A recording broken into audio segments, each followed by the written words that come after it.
with Alan for the first couple to Jürgen, and then we'll go to Juliet Ferrington from the BBC. Hi Jürgen. Hi. I know you've earned the right to do whatever you want in terms of fielding a side tomorrow. You may rotate, leave players out. I think you've earned that right with 5 wins from 5. So what is your feeling around rotating a side ahead of another big Premier League game at the weekend against Villa? Yeah, we have to rotate. We will rotate. That's clear. We have to. It's the headline actually. Medical department would smash me if I would play the same side again, and so we will make changes. But it's always like this: if you make changes, you get in fresh legs. If you get in fresh legs, you can have a higher energy level in the game. If you have a higher energy level, you have a chance to play a good game, and that's exactly what the idea behind it. Yeah, that's it pretty much. How does that go down with the likes of Mo Salah? Obviously, I'm not sure whether he's going to play tomorrow, but he'll be itching to play. He scored in each of Liverpool's last 6 away games in Europe. He breaks records galore. He's heading towards Steven Gerrard's European target. So I'm assuming he's desperate to give you a nudge and play, isn't he? So we're going to give you now the lineup, but I cannot change all.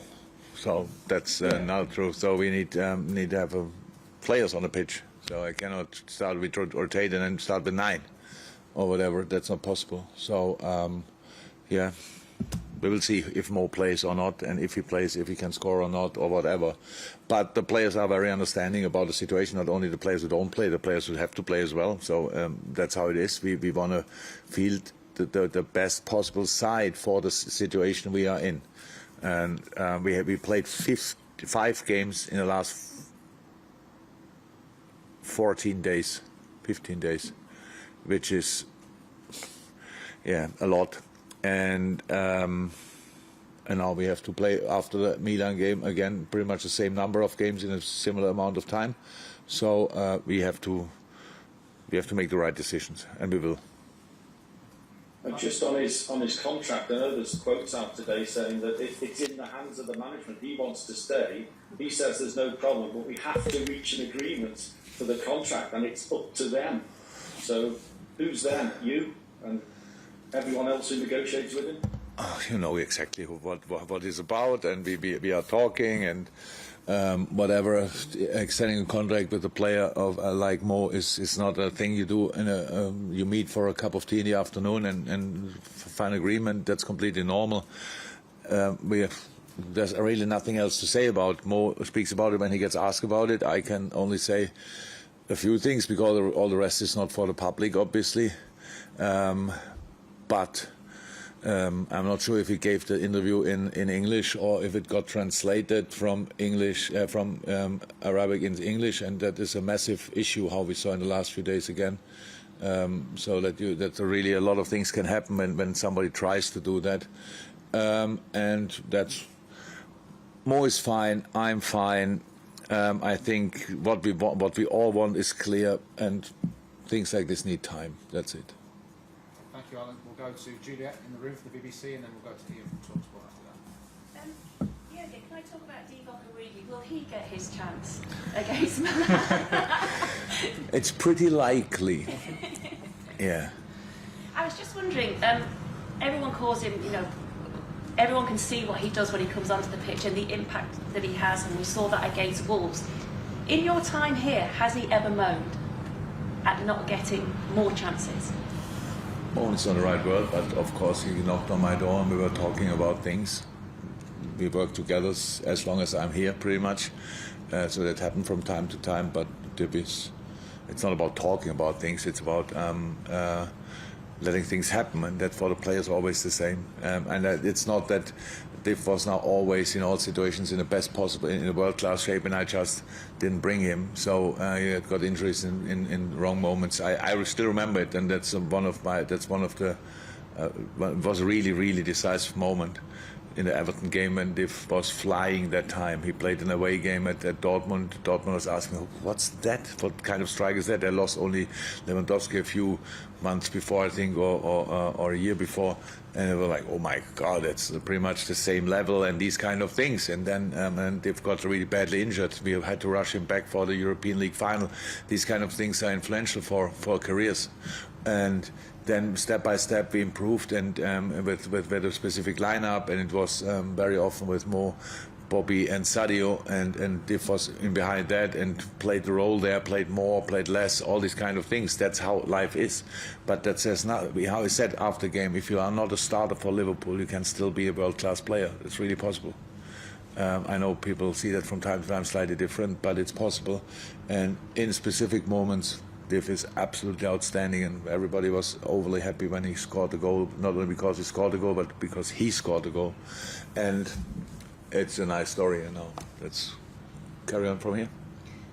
May I just have one more? In terms of team news, without giving too much away, are there any players that we could see making a return from injury, perhaps, that have been out rejoining the first team squad training? We have to see. Again, I'm in the hands of the medical department pretty much, because we cannot. I have really to accept all the decisions. That's what we always do, but I have to as well in this situation as well. So we have players who are obviously played a lot of games, and can I play? Can we take them or whatever? Can we bring them on? All this kind of. The good thing about the Champions League is we have at least there the chance to change 5 times, and that's something really helpful, and that's what we will use. But probably it's possible that players from injury have a few minutes, but few minutes it's difficult to start if you're not able to play 45. So changing in the first half is not one thing I like to do too much. So yeah, hopefully. Okay. We go to Ian from TalkSport and to Carl from Press Association.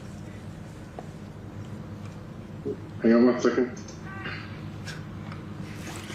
Hi Jürgen, how are you? I'm good. How are you? I'm very well.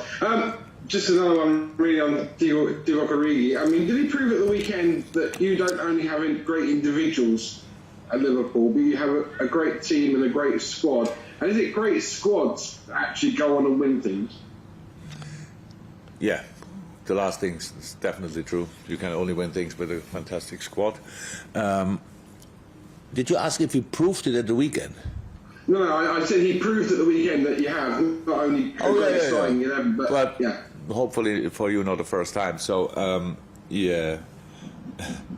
So we are happy with the squad we have. We know each other for a long time. Most of us, we love to work together. We know our roles, all these kind of things. I think our football looks much more mature than in the past, so because we just play longer together.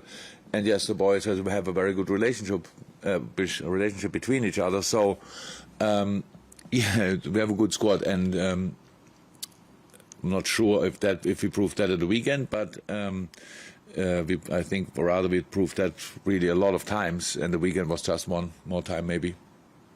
And is it the hardest part of your job to keep people like Divock Origi happy who aren't playing every week, and maybe you do come and knock on your door? Is that almost one of the most difficult things to be able to keep players who you know you are going to need at some point happy? I'm not sure if it's the most difficult thing in the job, but it's one thing to do in the job. It's like that. Players have to feel needed. Players have to feel that we value their quality, that we need them, all these kind of things, and that's. Yeah, it's part of the job, and but first and foremost, the job of the player is, and it's in all teams the same. They have to train. That I have to make really difficult decisions. That's how it is, and then we all have to accept that I only can start 11 and 3 can come on. So in the long term, everybody can be happy. In the short term, sometimes not. But in the long term, I think really our players are all fine. But that doesn't help in the moment sometimes. Thank you. And then Carl Mark to finish. Yes, okay. Carl, and then we'll go to James. Yeah, not wanting to make this all about Divock, but he scored some, as we all know, he scored some important goals in some important games, and he hasn't played a lot. So what does that say about him, you know, from a mentality point of view, that he can come on and have that effect, having not had the rhythm and had the advantage that other players have had to play on? It's one special thing in his skill set. It's not the only thing. It's not that he can only come on and play well. So how I said, he had brilliant games for us from the start, and one of the biggest games in our history against Barcelona, he started, for example, and played an incredible game and scored the goals in the right moments and stuff like this. So. Yeah, it's just part of his skill set. That's it. But he's a very positive person, that's for sure, and he is, incredibly talented. That's just how it is. He can shoot with right and left. His technical level is incredible. He's really, really, really quick. He's in the air, how we all know, a monster as well. So it's really interesting, really interesting package. But that doesn't mean that you are a constant starter for Liverpool FC, because the quality we have, that's how it is. But that's how life is. There are worse things than being not a constant starter for Liverpool FC, I tell you. So it's really nice to be part of this squad. It's unbelievably nice to be part of this team and all these kind of things. So it's all good, but it's nice that he has that skill and that he used it at the weekend. Is it going to be important for him to get minutes looking ahead to January, when you're going to be without Mo and Sadio? He's going to have to play more of a regular role, so he needs to get the minutes in the back. Obviously, he showed he doesn't need a long warm-up, so we will see what happens until then. Thank you, James, and I'm going to finish off with one from our Italian journalist, Michael. We'll finish with James in the room, and then Michael. Jürgen, the way in which someone like Tyler Morton has burst onto the scene this season, and other young players as well, does that give you more faith and trust that you can make changes, yet you know that the standards will remain high? And what enables players here to be able to step in when they haven't played much football and deliver at that kind of level? Is it the training environment in terms of the intensity they're used to? Yeah, that's all it is. We play how we train. And we all know, we've said it plenty of times, I would love we could train more often, because then we could play much more intense. That's how it is. But yes, in the specific things, the exercises we do, it's all about doing the things what we need to do in a football game with the right intensity and as often as somehow possible. And there are a lot of really good young players in this club in the moment. Really big prospects, and I'm really happy about that. And Tal is one of them, so the only one, I think. We will have more young boys tomorrow traveling with us and in the squad, so that's important. And let's see if they will play or not, but they are only with us because they have the quality to play the football we want to play. Final question, Michael. Kumo, who's on the Zoom. Michael, if you can unmute yourself and ask your question. Bosch, you might need those if Michael's asking it in Italian. And a reminder that Kostas Timokis is coming in next. Michael, if you'd like to ask your question, now's the time. I'm not sure, you're on mute here and we can't see you, so if you don't appear in the next few seconds, I'm afraid we'll have to go and we'll bring Kostas in. Let's give it one more chance. Michael? Hello, Michael? Sì, mister, buongiorno. La mia domanda è questa, la passione per lei è tutto, la passione di un giocatore come Ibrahimovic o di uno stadio come San Siro, quanto può cambiare il Milan rispetto alla gara di andata?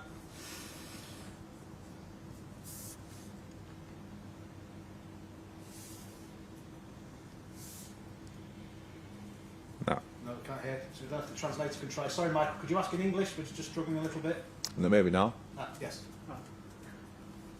Okay. I understood Ibrahimovic. Michael, sorry, the translation didn't work. I hear absolutely nothing. No, Michael? devo ripetere? Ibrahimovic is a great player. Sorry, Michael. Apologies. It's problems our end if we can't get the translation through on there. That's my. No, dicevo, se posso ripetere, la passione per lei, mister, è una cosa importantissima. La passione di un giocatore come Ibrahimovic, che domani ci sarà, e di uno stadio come San Siro, quanto può cambiare il Milan rispetto alla partita di andata?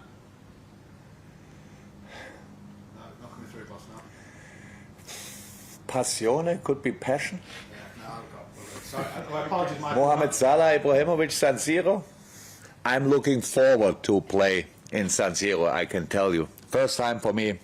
It's not the first time that we play Zlatan Ibrahimovic, but it's great to have players involved like Mo and him. But thank God they're not the only two who are on the pitch. Otherwise, San Siro would be too big. So, hope to see you tomorrow and could answer your question then. Sorry. Thank you very much. Apologies. I'm going to put those on there. Thanks a lot. Kostas will be in presently.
Okay, Kostas, good afternoon. You've started 8 games this season. Do you see these sort of matches as a real opportunity to impress and cement a regular first-team place in the side?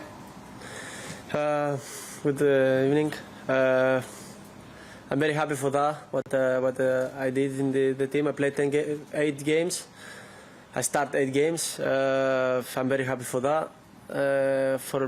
For me and for every player who play tomorrow is a big challenge. We want to win every game, and we try to do exactly this in tomorrow's game. I know it's very difficult to get into this very good Liverpool side, but you're 25 years of age now, and obviously you're developing well under Jürgen Klopp. But do you really see the next couple of years as being very important in terms of getting more matches and becoming a regular?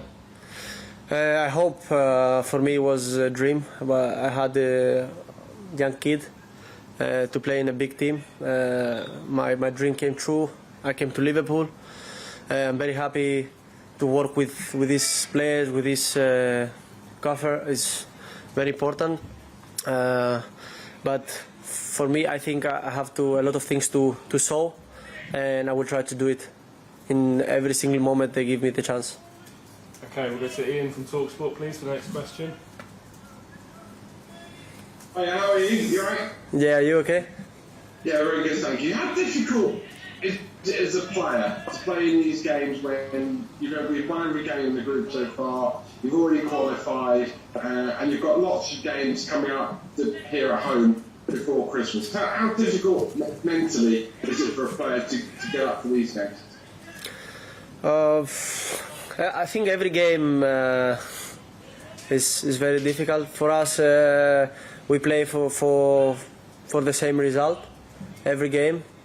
We face one very good team, but we will do exactly the same as we did before to play good football and to win this game.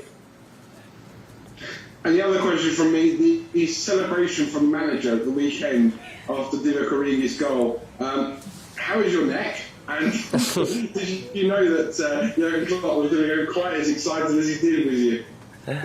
In these moments, you can't control your emotions. At this moment, I really don't remember when he catch my neck, but now I'm fine. I think I can play tomorrow. But was very good goal from Divock, and he gave us this happiness. What we want it in the whole game. Okay, Juliet, should we go with you please in the room?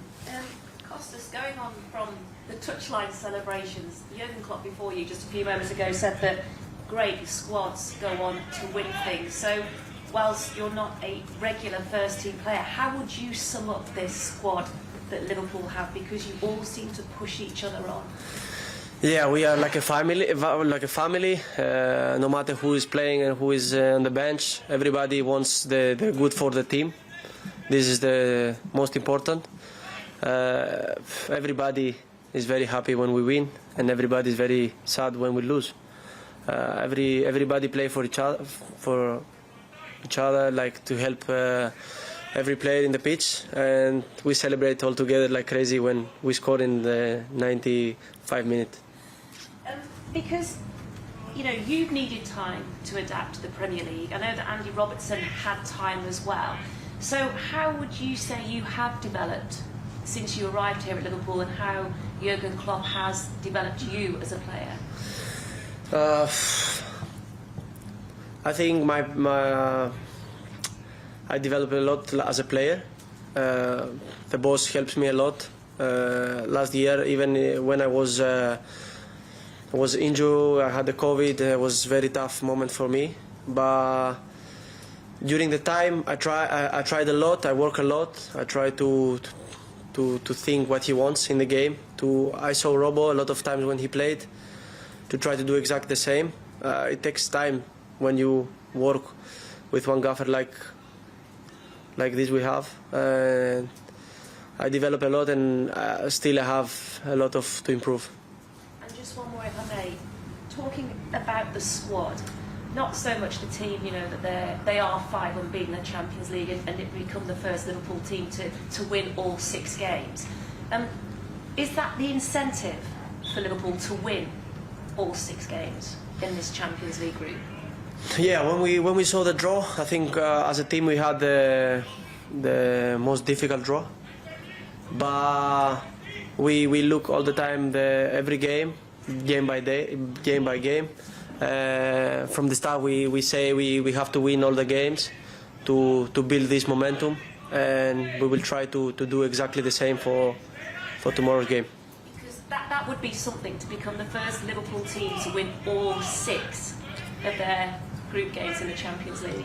Yeah, we want to do that. It's very important for us, and hopefully we will do it tomorrow also.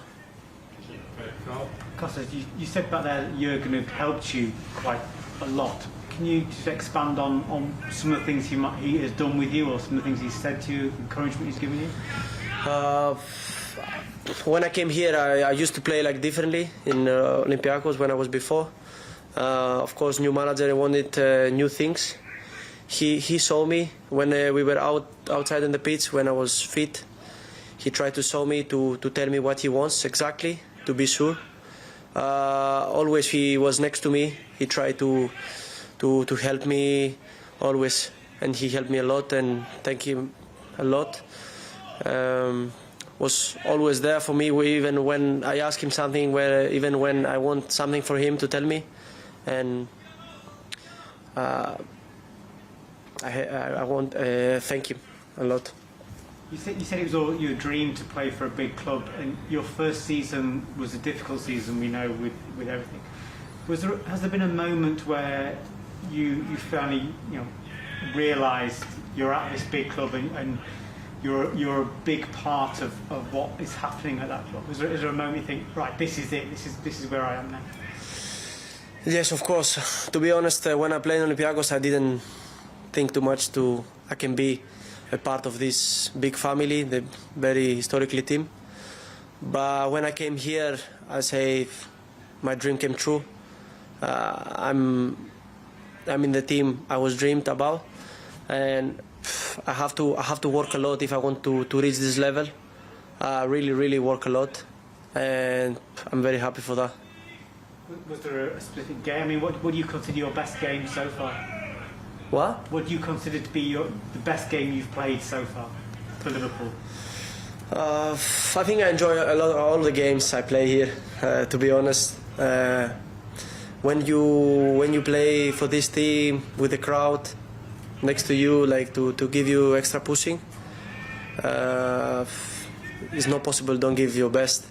I enjoyed every single game I play for this family, and I will enjoy every single game I will play. And you've got this nickname of the Greek Scouser. What makes you a Scouser? Because with the boys here, I try to speak Scouser sometimes.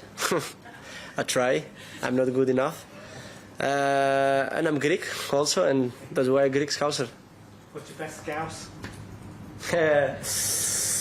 I don't want to say any more because we saw what happened with Fabinho with the chicken. To be honest, I don't have any word like as a favorite, but I try always to speak, and I think I do. I'm in a good level. Okay, Rich and then James, the last two. Just want to take you back to the Burnley game at the start of the season when you came off and you got that incredible ovation. I know you lost a lot of game time last year. Did that feel like the moment when you thought, right, now this is where I can make my mark now and maybe even more determined to kick on and to show your way for the club? It was an incredible moment for me. The fans were amazing. They gave me what every player wants from the crowd.